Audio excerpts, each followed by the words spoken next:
नमस्ते गाइस, मैं आप लोग के बीच एक ललनवा गीत लेके आई हूँ। अच्छा लगे तो कमेंट में बताइएगा।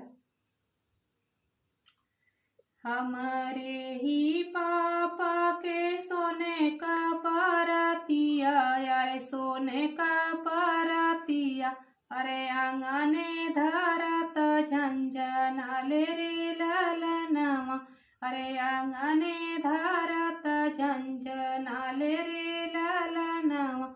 ही है परतिया पापा हमारा के दे देता, हमारा के दे देता, अरे ससुरे मचाई देती सोर रे ललनवा, अरे ससुरे मचाई देती सोर रे ललनवा।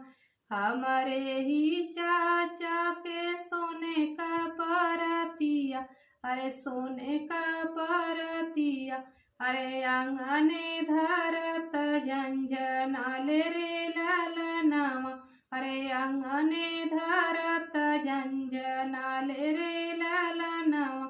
ई है परतिया चाचा हमारा के दे देता, हमारा के दे देता, ससुरे मचाई देती सोर रे ललनवा, अरे ससुरे मचाई देती सोर रे ललनवा।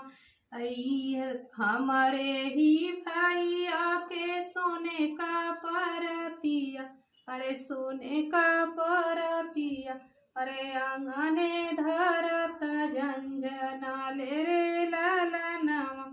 ई है परतिया भैया हमारा के दे देता, हमारा के दे देता, ससुरे मचाई देती सोर रे